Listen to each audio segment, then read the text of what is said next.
welcome to the Quipster Film Review Podcast. My name is Vince Leo. I am the author of the film review website, Quipster.net. I invite you to check out over 4,000 of my written reviews you can read anytime. Quipster.net is where to go, QWIPSTER.net. While you're there, I also encourage you, if you're a fan of films of the 1980s like I am, you will definitely get a kick out of my other podcast. It's called Around the World in 80s Movies. You can find a link to that by going to my website. That's at Quipster.net.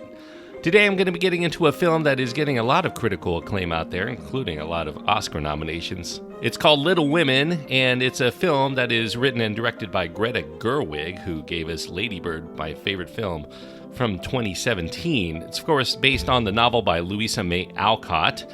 Saoirse Ronan is in the film, along with Florence Pugh, Timothee Chalomet, Emma Watson, Laura Dern, Eliza Scanlon, Louis Garrel, Chris Cooper, and Meryl Streep, as well as Tracy Letts. PG rated, it does have thematic elements and brief smoking. The runtime is 2 hours and 15 minutes. Now this is, of course, bringing back Louisa May Alcott's much beloved and oft adapted novel of the same name. I think this is maybe the 7th or 8th adaptation to the big screen, at least notable one for Little Women. It does relate the story of the four March sisters.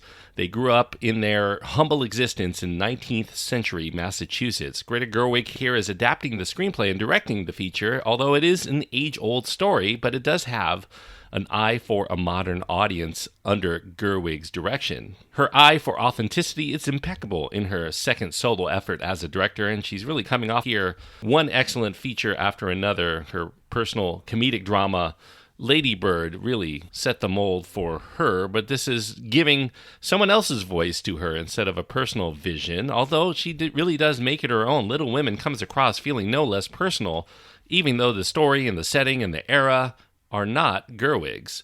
As a novel, Little Women had been published in 2 volumes, the first one in 1868 and the other in 1869, but the volumes ended up being combined in the film. They are interwoven together in this rearranged timeline that jumps back and forth, and it spotlights the hopes of these sisters and their dreams as teenagers, and then they temper those ambitions with the grimmer realities of the real world when they're in their adulthood. The film spins the yarn of the 4 young sisters with artistic and romantic ambitions. Their names are Jo and Amy and Meg and Beth, and they're living with their mother, Marmee, while their father is off fighting in the Civil War. Now, much of the film concentrates on Jo's story, played by Saoirse Ronan, and that's regarding her ambition and her struggle to become a published writer. And we meet her first at a newspaper editor's office, who ends up chopping up her story and then paying her less than usual to publish it, but Jo is ecstatic that her work, even diminished by this editor, is going to appear in the paper. And throughout the course of the film, we see Jo's maturation. She finds her voice, both as a writer and as a woman.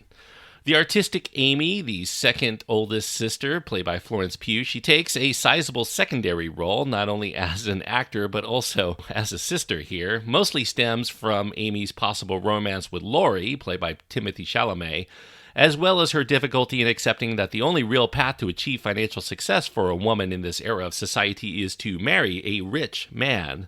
The third spotlighted is Meg, played by Emma Watson, who wants to be an actress, but who's married for love with this tutor of lower means.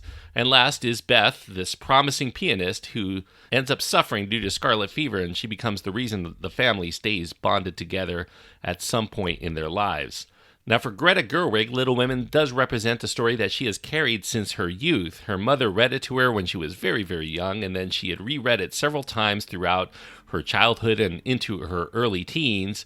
Around the age 15 was the last time she read it until her early 30s, and she found when she read it as an adult that a lot of it resonated with her in a very different, very personal way that did not strike her when she read it as a teenager.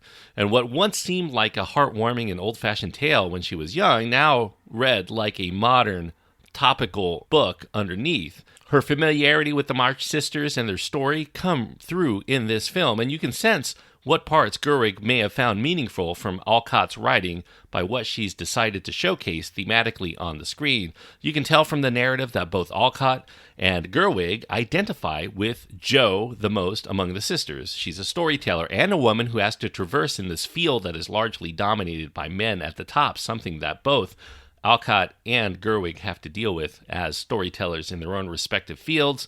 The desire to adapt Little Women for a new generation, it really started back in 2013. Sony Pictures felt that the last major adaptation was approaching 20 years old. They needed something for a new generation. The 1994 version with Winona Ryder was very well respected and much beloved, but they want something that people have not seen before. So they ended up going with a script by then newcomer Olivia Milch, but that ended up not panning out. That was rejected.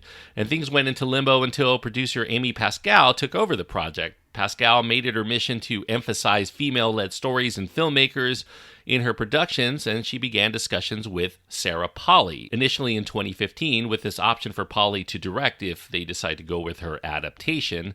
Gerwig, during this time, heard about their intentions to make a film of Little Women in 2016, and she immediately petitioned to be the one to write the script, and she was given the go-ahead when Polley became wrapped up with another project, Netflix's miniseries called Alias Grace.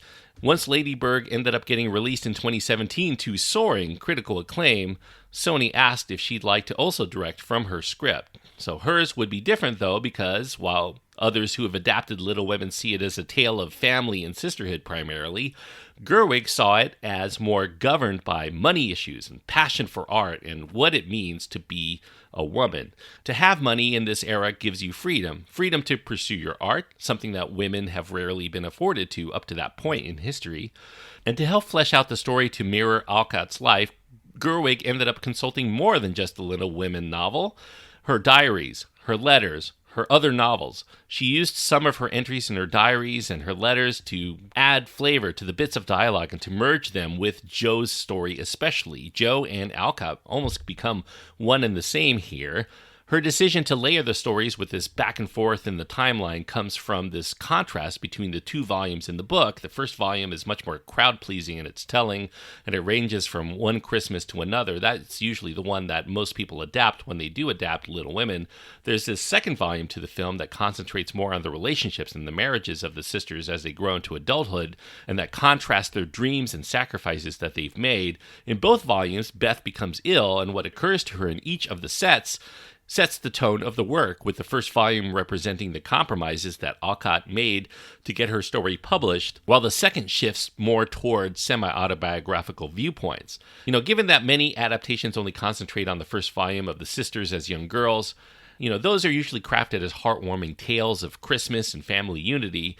Gerwig's treatment really breaks the mold for Little Women. It shows the girls as adults, facing the realities that young women of aspiration faced in Alcott's day to find their own paths in life, only to be constantly told that their journey has to be tied to a man to achieve anything.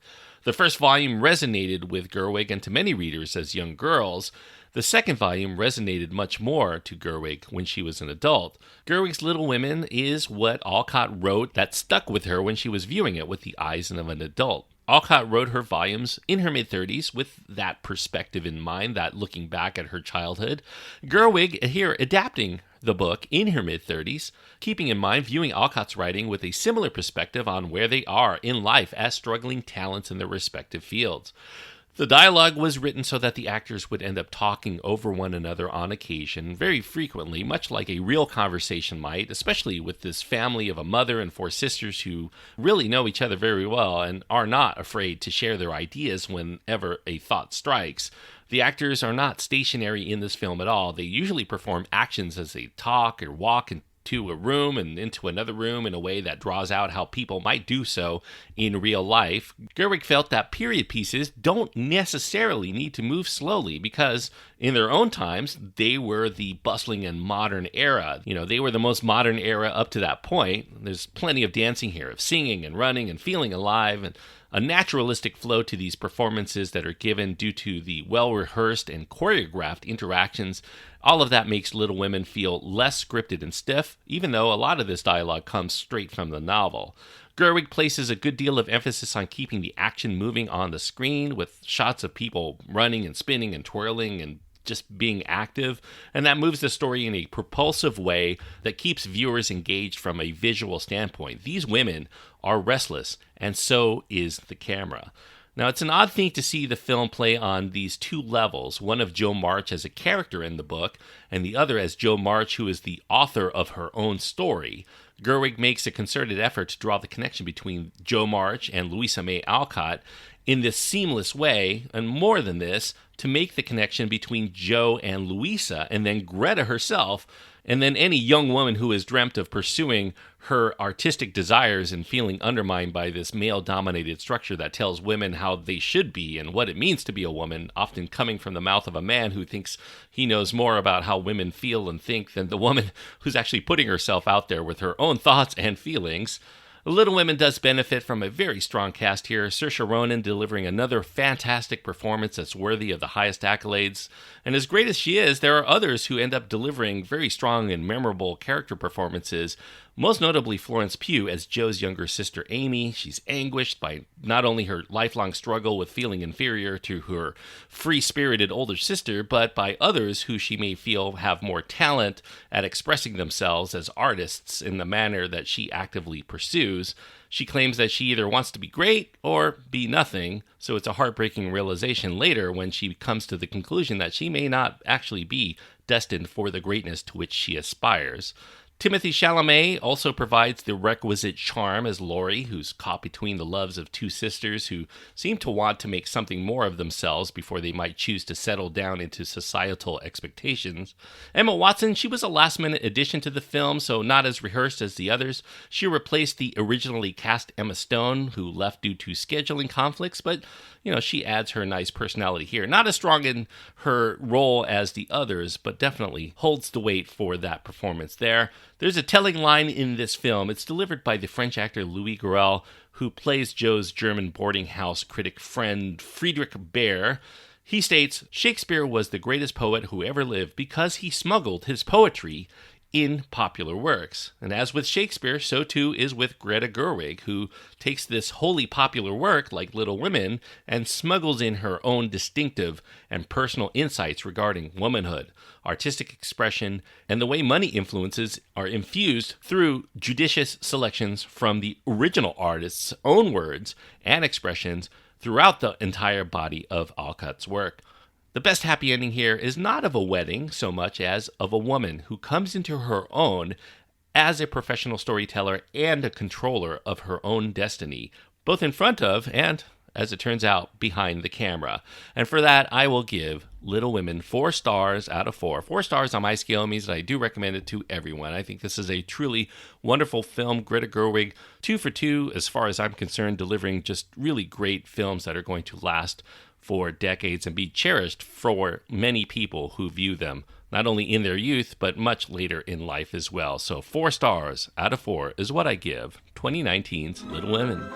If you have your own thoughts on Little Women and you want to impart them to me, you can find my contact information at my website. That's at quipster.net, QWIPSTER.net. You can find links to my Twitter feed, Facebook page, my Instagram. You can even just email me, and you'll find all of that at my website at quipster.net. Until next time, thanks so much for listening, and please enjoy your time anytime you get to go to the movies.